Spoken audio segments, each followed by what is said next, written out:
शाळेत येण्यापूर्वी मूल काय काय अभिव्यक्त होताना दिसतं, तर मूल आईवडिलांशी गप्पा मारतं, मनसोक्त गप्पा मारतं. कुत्रे मांजरे हे त्याचे आवडते मित्र असतात, त्यांच्याशी ते गप्पा मारताना दिसतं. एखादा बाहुली असेल त्याची आवडती, तर त्या बाहुलीशी ते मूल गप्पा मारताना दिसतं. ह्या गप्पा मारणं हे त्याचं अभिव्यक्त होणंच असते. शाळेमध्ये सुद्धा शिक्षकांनी अभिव्यक्त होण्याच्या विविध संधी दिल्या पाहिजेत. आता आपण हे गोष्टीचं पुस्तक बघतोय, हे चित्र आहे, त्याची माहिती इथे दिली.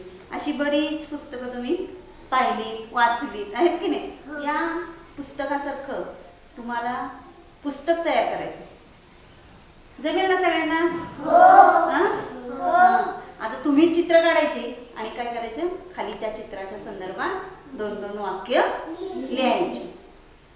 मुलाला चित्र काढायला खूप आवडतात.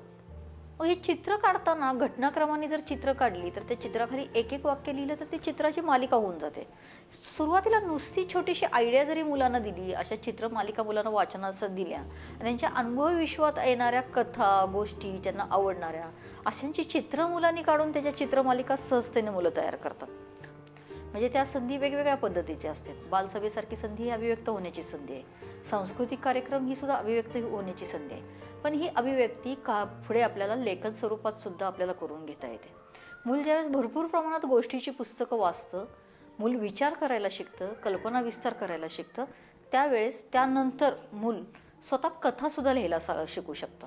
मग एखादा शब्द दिला, एखादा प्रसंग दिला, तर ह्या प्रसंगावरून मूल चित्रकथा तयार करतं, अनुभवकथा तयार करतं, गोष्टी तयार करतं, कविता तयार करतं, संवाद लेखन तयार करतं. ह्या सगळे त्याचे अभिव्यक्ती आहेत. मी डोंगर या शब्दावरून गोष्ट तयार करणार आहे.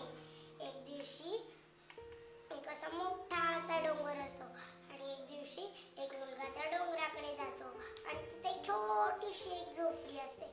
त्या झोपडीत कोणीही राहत नाही, फक्त ते डोंगर असतात आणि खूप खूप झाडे असतात आणि डोंगराच्या कडेने एक असा ससा असतो. तो ससा असाच बसलेला असतो.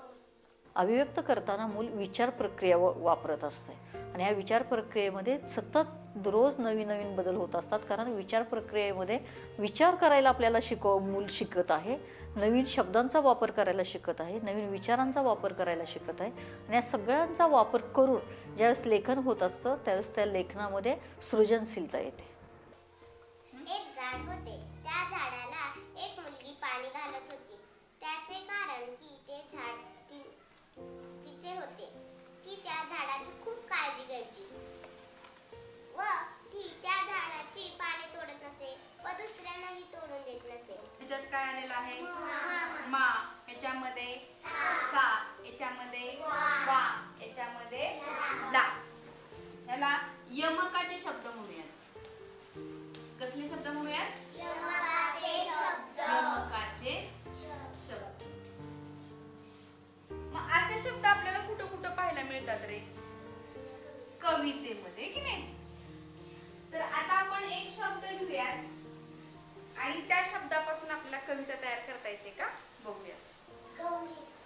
गौरी. ठीक आहे, बघा. गौरीला दिसला ससा, पाण्यात होता मासा. ससा मासा. म्हणजे हा कसला शब्द आहे झाला?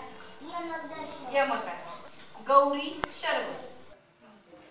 आता जर मी तुम्हाला प्रत्येकीला एक एक शब्द दिला तर प्रत्येकाला स्वतःची कविता तयार करता येईल. अगदी 4 एवढी मोठी नसू देत, फक्त 4 ओळींची जरी झाली तरी भरपूर. अशा अनेक प्रकारचे जे अभिव्यक्तीचे प्रकार आहेत त्याच्या संधी शिक्षकांनी वर्गात द्यायला पाहिजेत. ते नियोजनबद्ध काम करायला पाहिजे. म्हणजे प्रत्येक आठवड्याला एक संधी, असे प्रत्येक महिन्यातून 4 संधी वेगवेगळ्या लेखनाच्या मुलांना उपलब्ध करून दिल्या तर सर्व प्रकारचं मूल लेखन सहजतेनं कमी वयात चांगल्या पद्धतीने करत आहेत. म्हणजे बातमी तयार करायला मूल शिकतं, कविता तयार करायला मूल शिकतं, कथा तयार करायला शिकू शकतं, चित्रमालिका मूल तयार करत आहे, संवाद लेखन करत आहे. हे लिखित साहित्य मूल त्याच्या संग्रही आपल्या शाळेच्याही संग्रही राहू शकतं आणि मुलाच्या व्यक्तिमत्व विकासामध्ये त्याचा फायदा होऊ शकतो.